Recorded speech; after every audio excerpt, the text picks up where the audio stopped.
Hello and welcome to the next lesson, the next installment, the next episode of Cylinder Radio. I'm your host, Will Roosh, high school teacher and podcaster. And today our topic is one that fits so well with what Cylinder Radio is all about. And it's not about politics and it's not about individual ideologies, but it's a perfect topic that we can use as a metaphor for so many things within the cylinder, the rectangle versus the circle and things like that. And that is unpacking the taboo of plastic surgery. So I invited a friend of mine on here. My wife and I were out to dinner with she and her husband, and we were just in a conversation and the topic came up. And when I heard her explain it, I was like, oh, that's a great person to explain this, because it's an issue that I've had with my wife that I'm sure we'll get into. But Tussanee Luebbers is an entrepreneur and an awesome lady that I just am stoked to have on the podcast. She and her husband are friends of ours, and they're just wonderful people. And I'm excited to get him on at some point as well. But Tussanee, welcome. Can you just introduce yourself to the audience a little bit and tell them why you might be a good person to bring on to unpack some of the taboos around something like plastic surgery? Well, absolutely. Thank you so much for having me. This is fun to talk about. One of the reasons why it's fun is because the beauty industry is a passion of mine. It is how I make a living. I have a beauty industry, a beauty business. It's a lash business, and I ran a salon for about 13 years.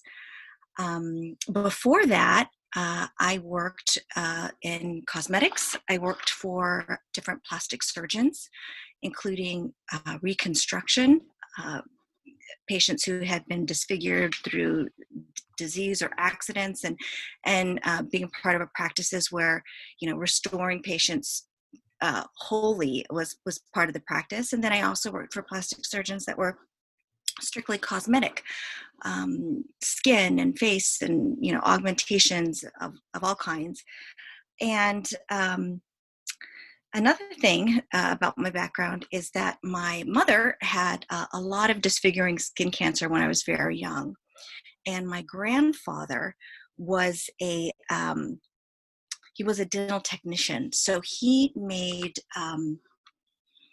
mouthpieces and implants that were made to be like human teeth, and he would put them. So as a young kid, I grew up learning how things are structurally made, like teeth, and also they were artists, so they put together things like eyes and glasses for art. Anyway, so a fascination with the human body, teeth, eyes, what beauty is, that kind of thing.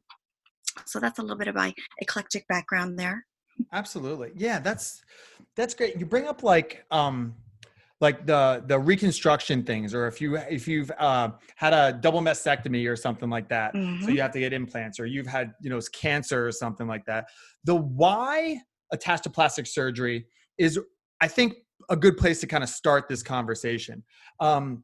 Is I feel like a lot of this conversation, the taboo around it, comes down to judgments. And I think that there's cultural elements of that I want to dive into and things like that. But the why is different, because if a woman decides that she just wants to get bigger boobs, let's just say that there's a woman who has C cup breasts and she wants to go double D. Okay, her choice. She chooses to do that. That by the mainstream public will be viewed one way. And then there's another woman who had a double mastectomy and lost all of her breast tissue, and she decides to get breast implants. That is viewed completely different. And I think that that's maybe a good place to start is the why that people get plastic surgery is very wide ranging. So what would you say is something that people who are unfamiliar, and I come from a world where it's either very secretive or it's just, frowned upon, East Coast kind of upper middle class background, is why do people get plastic surgery? Like, what is their aim? And do you feel like that aim is achieved from the surgery? And that's very broad and you can't speak for everybody, but just being in that world, what is your take on that? Like, what is the aim that people have, the why? What is the aim? Well, let's go to the definition of plastic surgery, first of all. Great place to start, yeah. Plastic comes from plastikos. I think it's the Greek, and it means to change or conform or to mold. And that, when we think about cosmetic surgery or plastic surgery, that's exactly what's happening. We are changing or molding or creating flesh that looks more pleasing, changing it. And so when we think about changing our appearance, we think about conforming it to a different ideal. It can be restorative. It can be restoring something that we once had but was lost, in the cases of like traumatic accidents, like, soldiers coming back from war that have had traumatic injuries where their whole skulls broken apart. That needs to be restored again. And then there's the enhancement aspect of it. People want to look, they want to look good, really. That's the heart, I think, of most people, is wanting to look attractive. Yeah. So I think it solves, it's a solution to a deep need of wanting to be beautiful. Have you ever, as we were preparing about this, I recalled a story that I loved when I was a child, and it's Dr. Seuss. And I think the book is Sneetches and Other Stories. And basically, Sylvester McMonkey McBean is this guy who comes into town, and he, let me tell you the problem. It's Sneetches, and they live on the beaches, right? And they're just some whimsical character, but they have stars on their bellies. Some of them have stars and some of them don't. And the ones who had stars were so proud, and they cast out the ones who didn't because they weren't as special. So Sylvester McMonkey McBean, this little character that comes in, and for $3, he says, "Hey, Sneetches that have no stars, I can put some on yours." And so the new Sneetches have stars, and they get to be involved in acceptance of the group, right? And then those Sneetches who had the stars feel like, oh, I need to be different. So they have to remove it. Anyway, as I was thinking about this, I'm kind of going on a tangent. It kind of reminded me of the process of plastic surgery. The problem is, I want to look differently than I do. It could be because of disfigurement, or it could be just because I want to look different. I want a star on my belly so that I can feel like I belong. And we go through this process. We pay our money. We do that kind of thing. And then we're transformed at the end. So people who seek plastic surgery are looking for that kind of a transformation, whether it be healing or enhancement. That's a great point, is the feeling like you belong. Because marrying my wife, who came here from the Philippines and, had plastic surgery, not to blow up her spot, but she talks about it openly. And that was something that she kept from me. I knew that she had some things done, but she kept some of that from me in our marriage. And part of it was where I come from, again, Pennsylvania, upper middle class, well-educated, all that kind of stuff, is it's like frowned upon, essentially, to get plastic surgery. It's seen as vapid. It's seen as, not what's quote unquote important. But I'm from a, fairly upper class, white, waspy family, where that feeling like we belong is so deep in us. Like, we look around America, we're like, this is for me. Where my wife came here and she looked around and she was like, wow, no one looks like me. Okay, well, what do I got to do? And her parents felt the same way. So that need to belong really strikes a chord. And I think that makes sense. And, the fact that there's so much judgment wrapped up in this, because we look at someone who is disfigured for some sort of reason, and we make the call of like, okay, it's okay for you to get it because of X, Y, and Z reason. But you who just want to look better, that's wrong. But at the core, it's the same thing. It absolutely is the same thing. I mean, my question is, if you couldn't tell the difference, you know, with plastic surgery or without, what difference does it make? My husband's mother, she never wanted to tell anybody that she dyed her hair. She Right. dyed it from when she was a young Mhm. woman in the 60s. And as, you know, I came into the family, it was always a secret. Oh, you know, mom colors her hair, but don't let anybody know, because and I asked her one time, I said, why don't you want anybody to know? And she says, I don't want them to think that I'm a fast girl. I thought, you know, Yeah. so the implication was only fast girls do enhancements, the permanent enhancements. You know, also Yeah. she was one that, you know, didn't have ear piercings. In fact, Mhm. you know, one of my clients, who's an older woman, one of the most elegant women that I know, who has herself partaken in plastic surgery, but she doesn't have her ears pierced. And I said to her, why on earth, after all these years, why don't you get your ears pierced? She says, oh, well, I'm not a fast girl. And it's That's so funny. those mores are so deeply Yeah. entrenched in us. So she didn't want people to know that she'd had her hair dyed. But if you looked at her, and because it was a natural enhancement, it just, you know, it was like strawberry blonde Yeah. kind of highlights, you couldn't really tell. But what does it matter? You know, I Yeah. mean, it's kind of like if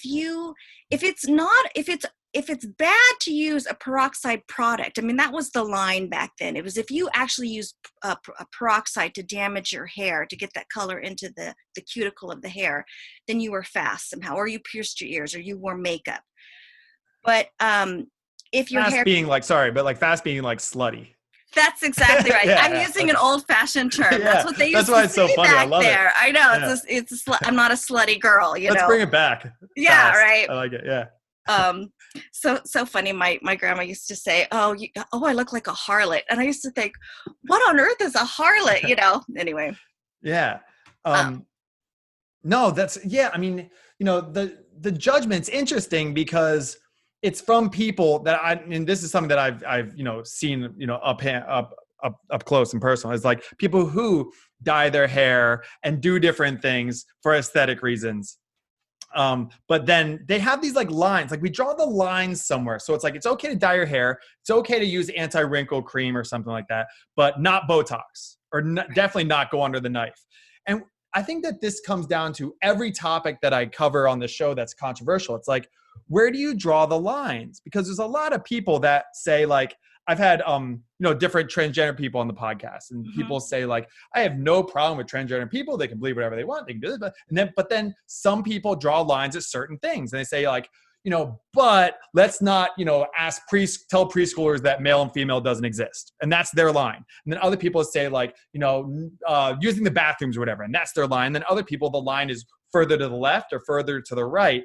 And I think that the line here is everybody, because of a lot of different reasons, has their lines of like, it's okay to do this for beauty or for aesthetics. It's okay to work out. It's okay to eat well. It's okay to, you know, live a clean lifestyle. It's okay to use this cream. It's okay to take this pill. It's okay to do that, but not this. And we all have a different line somewhere. And then the judgment is everyone who's on the just to the left or right of your line. It's just Mhm. like we have our lines, and then everyone who's to the other side of that is in the wrong because your line is like the quote unquote right one. Does that seem Right. to resonate as true for you? What you've seen? Well, yeah. Some clients might say to me, "Oh, I don't want to do anything unnatural." And I would say, Yeah, well, what do you mean by that? Oh, I don't right. want to do any of that Botox stuff, but Unnatural. or injections and stuff. But can you recommend a cream for me that's going to do what those things do? And I would think to myself, what what what does it matter? There's some a mental line, like you said, that they're Mm-hmm. crossing. And so I began to tease that apart. I sometimes think, well, if you it's grooming, and some people would say it's just not standards of what we consider acceptable in our culture. For example, in most cultures tend to praise clear skin, Mm-hmm. um, uh, straight teeth, white teeth, you know, that aren't dark, Yeah. slimmer figures, which represent good health and circulation and those kinds of things. They're genetic signals to us. Um, And so we have standards like just regular grooming, like if you're going to trim your nails. But Is in that some, natural? right. I mean, Yeah. some people say, oh, that's not natural. That's an intervention, like painting your nails. You shouldn't paint your nails because that's vain, or you shouldn't file them because that's vain. Some of us just consider that with grooming. Like, let me ask you, with your background, with the WASP background, was it okay to use a comb and a brush? Of course. Absolutely. Okay. Yeah. But was it okay to color your hair? Yep. It was okay to color your hair. Tattoos. Okay. Okay. Was it okay to grow facial hair out? Yep. What about wearing earrings? It depends on where you're at. Like, it depends on like which side of my family and like what environments. But in general, like that kind of, earrings, fine. Yep. Okay. What about undergarments? Okay, like girdles, slips. Yeah. My mother used to say, you're not supposed to show your bra straps, and you have to Right. make sure that you're wearing a slip because that means that you're modest. Did they have any, was it okay to wear undergarments and shaping things, girdles? I think it was kind of depended on what like the individual family was, and it depended on like what kind of like socioeconomic hierarchy where you were on that, and there's a lot of individual kind of wiggle room, but it was like fine. I don't think that like growing up in like my family per se, like it would be a problem. I never got tattoos just because it was almost like not rebellious. Like it was like, yeah, go for it if you want to get a tattoo or get your ear pierced. But it would be viewed as something like if you get plastic surgery, there's like a next level of like vanity to that, which I don't know what that is. And this isn't like to knock like my family. It's just like the world that I grew up in. It goes beyond just like my household.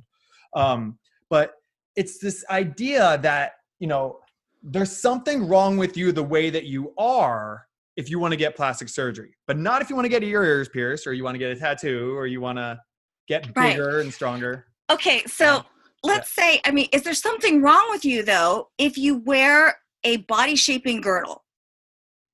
Right? You've got to, after you have a baby, they're not in the same position as they were before. So you see these ads on Instagram with these amazing like body shapers, and women are just like letting it all hang out there and just instantly it's all nice and tight and it looks better through the clothes. So isn't that better? That's okay, right? So if that's okay, wearing a like Spanx, that kind of thing, if Spanx is okay and even considered polite and proper in some cases, you don't want to be jiggling all over the place because that's our sense of. That's a whole different thing, right? Oh, right? That's inappropriate. Right?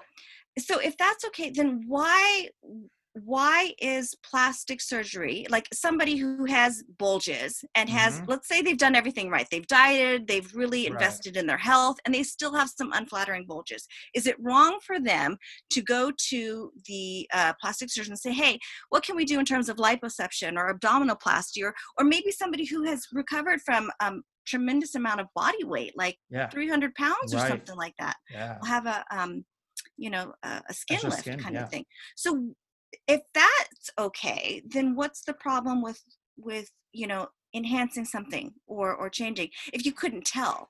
And what I'm wondering is if it's almost seen as a symbol of vanity, right? I think so. People may look at that and think that's a symbol of vanity, and that's not what I want to be promoting. A lot of people, I think, who think that plastic surgery is bad or it's immoral is because there is an emphasis on wanting to highlight the importance of the inner mind, the inner beauty, so to speak, the character. And that when we focus on the outer beauty, those inner virtues are lost. There was, let's see, it was a while ago. There was a guy, what was his name?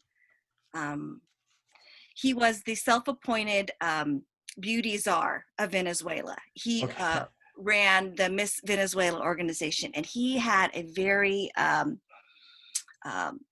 it was a very lightning bolt quote. And he said something like, I'm going to butcher it here, but that there is no such thing as inner beauty. And this concept of inner beauty was invented by unattractive women.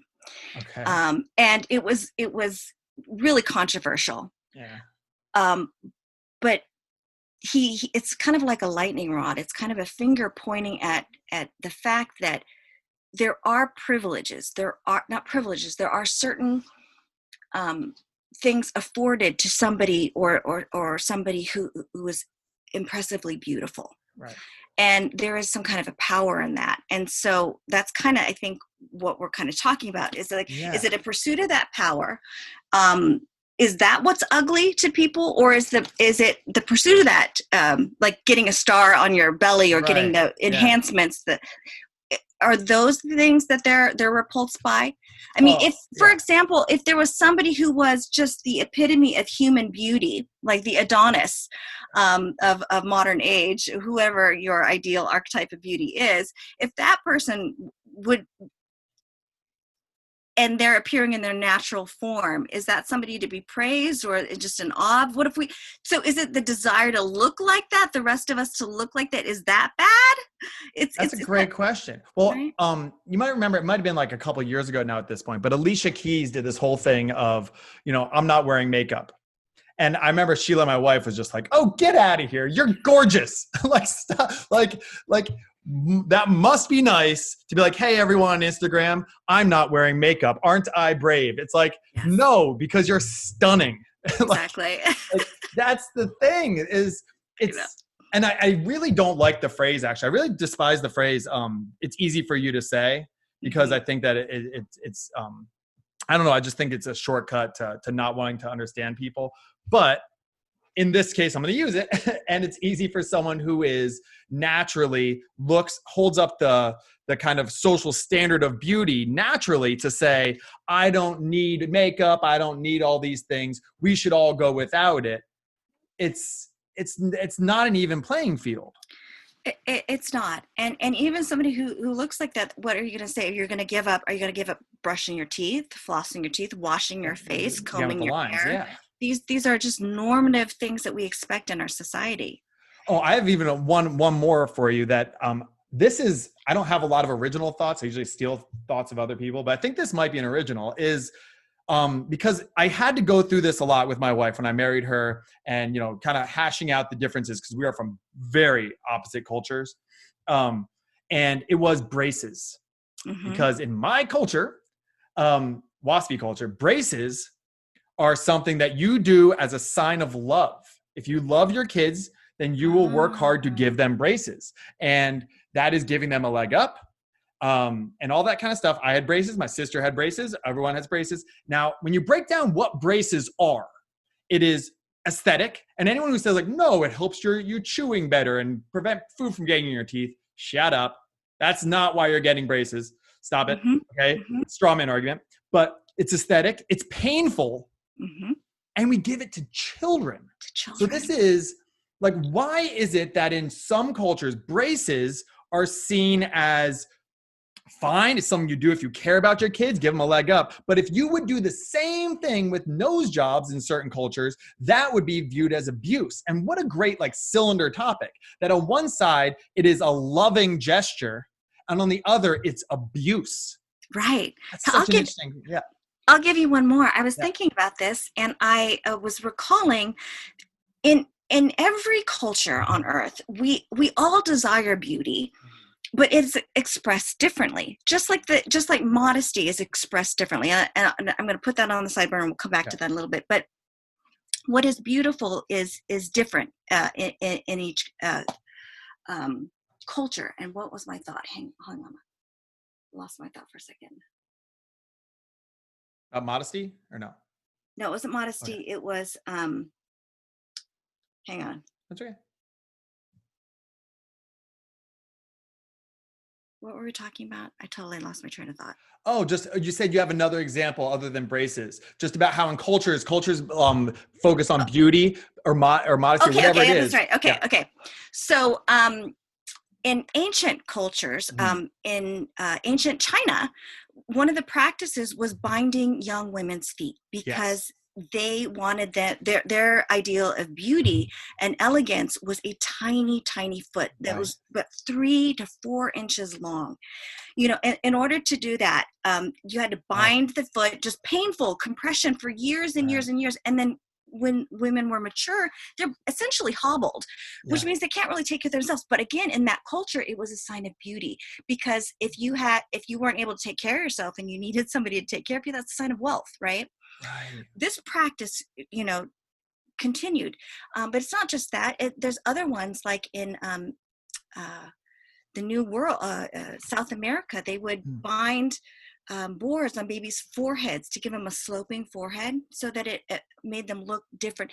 And reading about the feet, one of the reasons why this persisted for so long was that parents, when they had a baby girl, they had to think, what are her prospects for her future? If we are loving parents, we're going to do this so that she will have prospects, because this is what the culture demands. Just kind of like the braces on the teeth, we have to do this. So I think that every culture has their ideals of beauty. It's expressed differently, and what is acceptable and what's not. When I was younger, I thought to myself, I mean, in terms of virtue, I really wanted to make sure that the inside was the most important. I don't know if you've ever heard of this book. It's called The Body Project. It's by Joan Bloomberg. And she was a researcher. This is actually made in like the late 90s. So there might be more recent thought on this, but she was a researcher who would go through the biographies, very intimate biographies and letters of American teenage girls from the 1900s, about 100 years ago, when it was written. And she analyzed their attitudes towards sex and their bodies and menstruation, and she basically came up with a theory that even though modern women are more liberated now, they have less strictures. They have thrown off, so to speak, that corset and all those layers of constriction, of propriety. Because in those days, what our Victorian sisters valued was inner beauty. It wasn't so much the outside. In fact, there weren't a lot of mirrors. It was about your thought life. And any blemish that would happen to come up was thought to be, like acne, was thought to be an indication of bad thoughts. So it was completely different then. So this author kind of postulates that even though we have thrown off the corset, our Victorian sisters had less internal stress about dieting, about piercings, tattoos, about how the food that we eat. And it was completely about the outside, not the inside anymore. It's transposed. It's not about the inside, it's about the outside. Yeah. I mean, like, I think that the cultural element is really interesting, because if you are wealthy white American, let's say from like the Northeast, or wealthy middle class, okay, and you have kids and they have crooked teeth, you get their teeth fixed, because that's what you do if you're a loving parent, like, clearly. But in my wife's, you know, coming from Filipino culture, or really Asian culture, I think in general, a lot of Asian cultures, it's the same thing, but with different kinds of procedures, with some sort of plastic surgery. Like, I watched Crazy Rich Asians, and at one point the girls are bragging and they said something like, you know, it's almost like she's never even heard of plastic surgery. Ha ha ha. Like, it's just like if you have the means to look better, why wouldn't you? And like, it's just such a cultural change. And yet the judgment, which I keep circling back to, is this like judgmental concept of like, you know, you care so much about the way you look. Like, that's a cultural thing. And we all do. It's just some of us might belong to some sort of dominant culture that views these things as being beautiful in dominant American culture. So if you already fit into that category, then you don't see that. You don't see like the need to belong, because you naturally belong. But then you judge people who don't naturally belong and who want to. And you say like, it comes off like very elitist to me. Like, no. Don't try to get in our group. And I don't even know if that's conscious, but that's what it kind of rubs off on. It rubs I off don't on. think I think you're absolutely right, and I don't think it's conscious. These things are made in split seconds. Mhm. The kind of judgments, it's kind of ironic if you think about it, because we're talking about inner beauty and what really makes a person, but everything about what you know about a stranger when you first meet somebody is summed up in like microseconds, and it all happens through the eyes. It all happens through this, this lens of the outside, right? And so Yeah. that's why loving parents would invest in orthodontia for their kids, because they want them to present a face to the world that looks pleasing. Give It them means every opportunity, you want your kids to be able to live the life that they want, and give them every edge that you can. It's hard to be successful in the world. Like, why not help them any way that you can? right. Yeah. I think we really need to observe our own feelings about Mhm. things, because Yeah. that's where we can uncover our own biases. It's hard to do that, but I'll share a little bit from my background. I at one point, I remember I never wanted to have any plastic surgery whatsoever, because I wanted to bring up my children. I have a daughter and two sons, and I wanted to bring them up with the emphasis on the heart and what is right, a character's, a You person's didn't want character. body image issues for your daughter, things like that. Like that stuff's scary. Yeah. Exactly. I Yeah. didn't want the body images. I didn't want the self-torture. Our, Yes. you know, So I remember whenever we'd go to museums, I'd take them, and we'd always look at the things that culture considered beautiful. And Mhm. one of the things that my kids just thought was hilarious was, in Mayan culture, that culture prized a cross-eyed look. When people's eyes were crossed, that was considered Yeah. beautiful.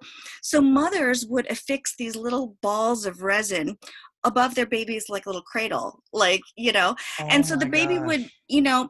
they showed this in the museum as artifacts, and they like, what are those, Mom? Yeah. Well, they wanted their babies to be cross-eyed when they grew up, and then they wanted their children's heads to be sloped and forward, and then they showed the skulls and they'd show the art, and then they wanted their teeth to be inlaid with jade and sharp, and they were just amazed. Why would they file their teeth to look like snakes? Why would they do that? And then they learned that the consequences of some of that oral surgery with the Yeah. jade in there, the first grills, as we call it, prehistoric grills, would sometimes lead to infection and sometimes death, but people still did it. Why is that? And they were laughing and laughing, and I said, hey kids, let's talk about what we do in our culture. And what are you talking about, Mom? We don't do anything. I said, oh yeah?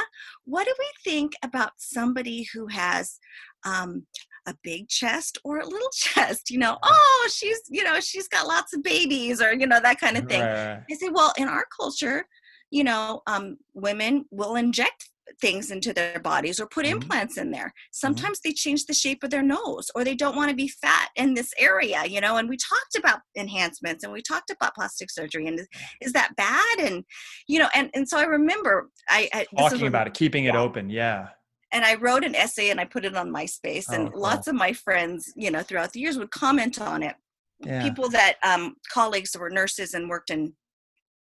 And it wasn't until after I'd had the kids, and my body was not exactly the way it was before, and I had to actually question myself. Am I gonna go against what I thought before? Like, should I not have plastic surgery? Is it gonna make me a vain person? I've been striving to teach my daughter that her value is not in the sum of her looks. So what does that mean if I go out and spend thousands and thousands of dollars to modify my body? And I began to think about it as restoration. Yeah. you know, I remember the kids would say, Mom, why is your tummy so squishy? And I'd say, you did that to me, Yeah. and then explaining why I was going to have this surgery, this tummy surgery. Well, it's because we're going to restore what was, Right. disfigured at one time. And I remember taking that article down and feeling a bit of shame about it, because I was still working through it. Yeah. what does that mean? Did I violate? Did I sell out? Did I become a different person? And just thinking about what does that mean? Is plastic surgery vanity? Is it necessity? I think it's a little bit of both. I think Yeah. that people of all cultures want to look beautiful, and the lines are different for them. What do you Yeah. think? No, I'm with you. And I think that I guess it's the judgment, like how much of you feeling that way was because you were worried about how other people would think about you. It wasn't necessarily, you were okay with it, I'm assuming. Yes. Like if you were, in a vacuum. But, Yes. it's what's interesting about this is there's certain things that if a person looks, then that's acceptable. So we watch a bunch of times, my kids love it, that The Greatest Showman. Yes. And there's the song where like the whatever quote unquote like freaks or whatever they are, they're singing and they're saying like, this is me, like I'm coming out, this is me, and I have a beard or I'm tall or I'm weird or I'm all oddly shaped, this is me, take it or leave it. And the people in the crowd are like, you're freaks, and it's such an empowering song. And what I keep thinking about, because of who I married and kind of the world that I've been thrust into in this beauty world, is how would those people or the people cheering on that group treat a human Barbie doll? And, I wonder, because I have seen the really vicious treatment of women, especially who want to look like a Barbie doll, like girls who get, whatever, butt implants or big boobs. And it's just looked down on as being trashy, or that they must be dumb, or all of these things. It's so interesting that someone who is, a woman who is overweight and just accepts and says, this is me, they get round of applause. But a woman who gets plastic surgery and has big lips and all that kind of stuff is like knocked down. Like, you're trying to be beautiful. Like, that's a really interesting one. I actually did a post on that because I was watching that scene in that movie, and I was like, I wonder if she was a really nice person, but she looked like a Barbie doll, clearly had a lot of plastic surgery and stuff like that, would you take the time to get to know her? And I think a lot of people would go in with crazy assumptions, and it's like almost socially acceptable to ridicule the Barbie doll, but it's not socially acceptable to ridicule the person who has, birthmarks or who has this or whatever it is, or is overweight. And I just think that we all just need to take a step back and just hold off the judgments. I mean, and that's easier said than done, but I just think that the more we can do that, the better. I mean, I've seen that.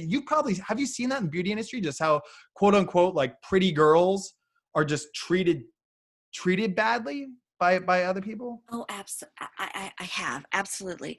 Yeah. And it tends to be like extreme kind of cases, like people make fun of, like, the lip fail, you thought it was going to be this way, or eyelashes, the girl thinks in her mind it's going to look like, like in the movies or something, and in reality it looks like spider legs or something like that.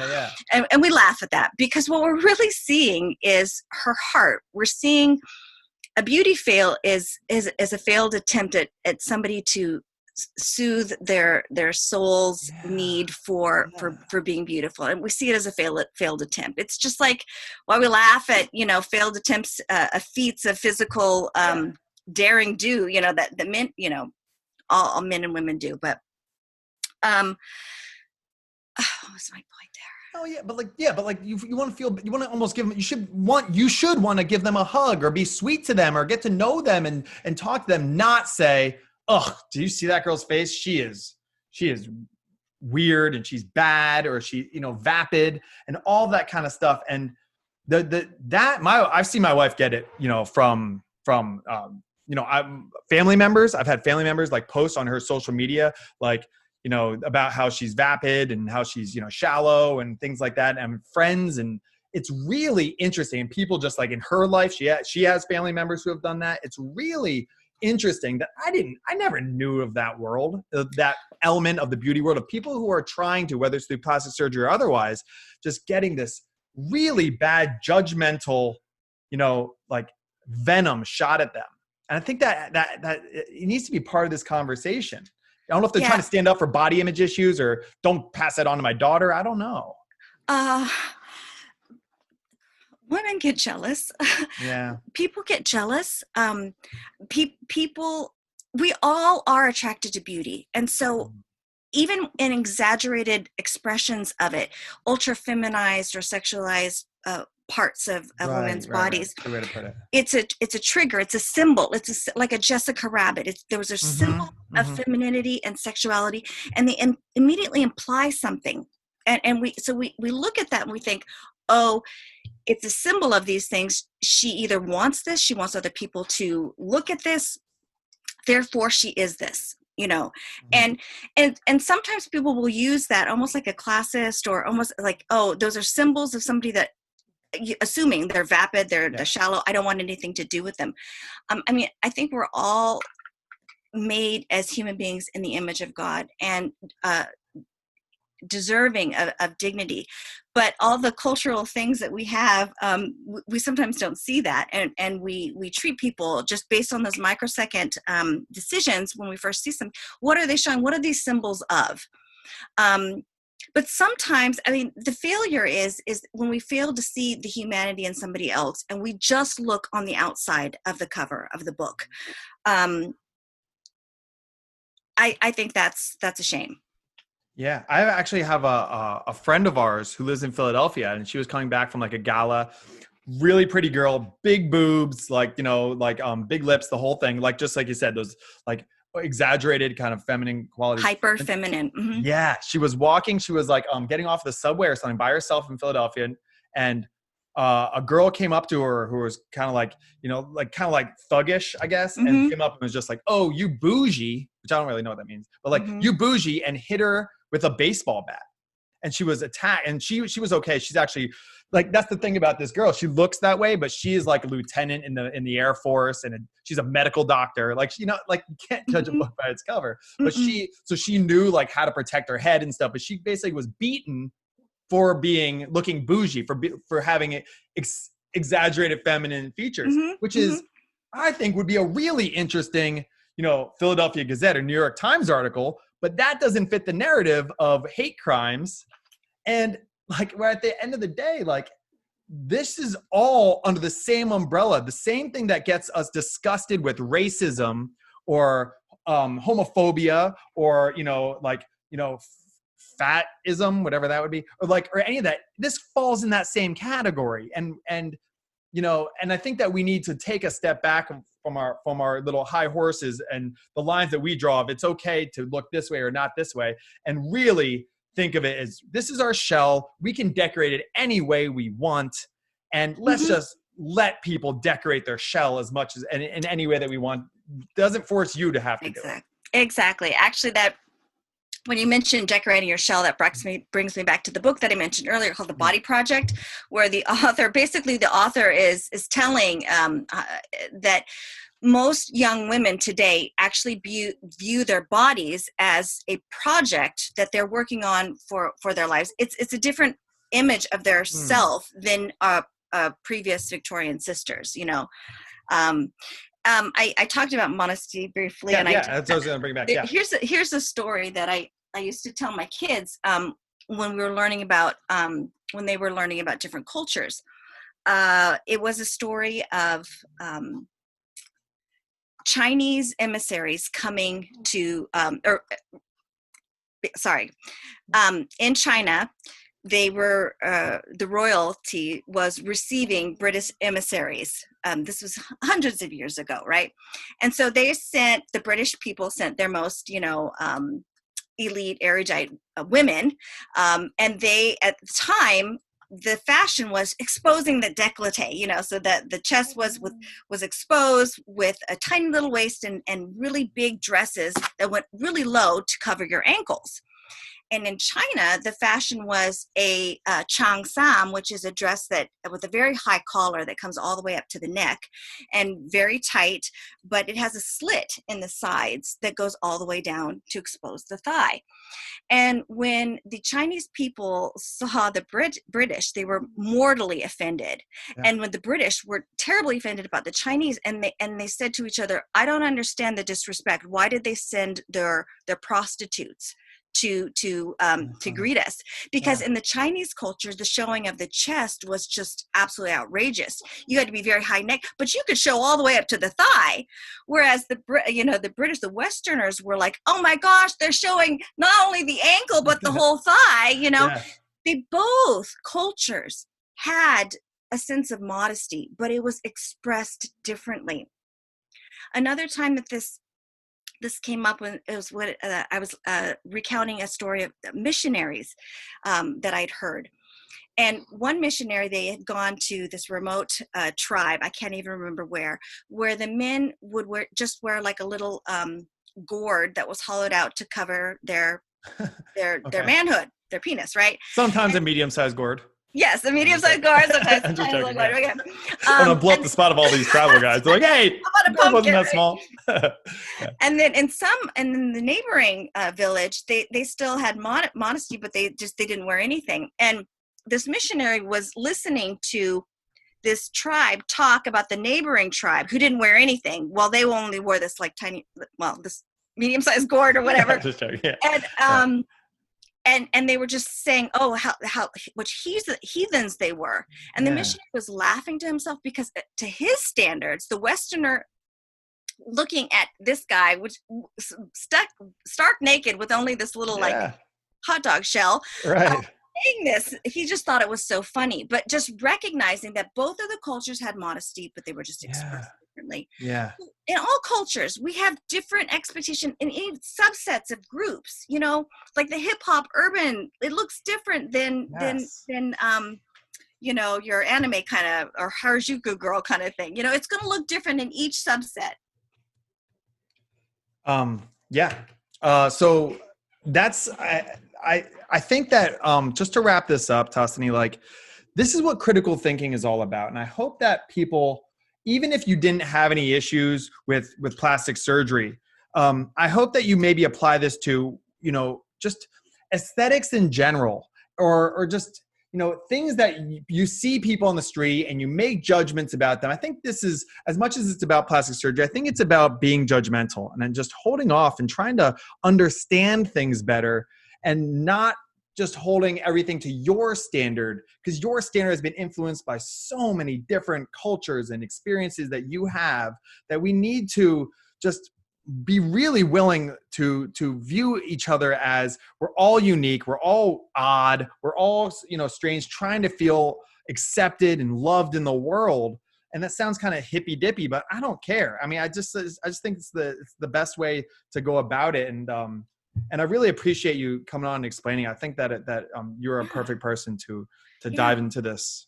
I think I want to just dovetail on that and just encourage your listeners to observe their own feelings. When you're walking down the street and you see somebody that catches your eye or doesn't, repulses you, or you have some kind of visceral reaction, I want to encourage you to take a step back and ask yourself, what's going on? Why do you feel that way? What makes you feel that way? What if it's revulsion at the Barbie girl or somebody who's had way too much plastic? What is that for? Or you're laughing. Observe yourself so that you can go deeper and try to uncover some of these biases you may have. Yeah, because if there was a cream that you could take to get rid of your post baby belly, and you say, oh well, that would be fine, just rub a cream on it. But as soon as you go under the knife, that's the line. Like, just diving in, like you said before, like, well, why? Like, why is that your line? Right. I forgot. I went off on a tangent and forgot to fill you in on this. Okay, so sometimes my clients would come in, and as an esthetician or a beauty professional, they would say, hey, Tussanee, what can I do about these dark bags underneath my eyes? And for a while I was like, okay, let's find the right cream. And after doing many years of sleuthing, I realized that there's no cream on the market that is designed, first of all, to change number one, a dynamic fold, or there's not a cream on the market that can change the discoloration of the skin and hollow out sunken issues. And I began to ask myself, well, what can solve the the sunken eye issue, and it was plastic surgery. So I'm thinking, if there was a cream that you could rub on and do that, but not plastic, what's the difference, right? So if you are restored by a good plastic surgeon and has the difference to do this cream thing, like what difference would it make, right? Yeah. I began to realize when women would say, I want a cream that's going to do what Botox does, get rid of these wrinkles here.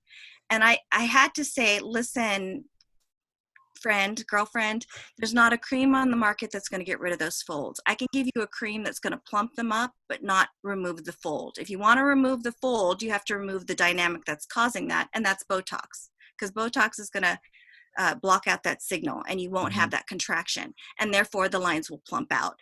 So the lines are going to plump out and so forth. Somehow morally that's okay. It's better than her pursuing a cream that's never going to work. She's, you know what I mean? Like, you know, whatever they say in waste money, their claims. It's not true. It cannot solve the dynamic fold. It cannot restore what is completely changed. There's not a cream on the market that's going to restore stretch marks. There's just not. It has to be taken away.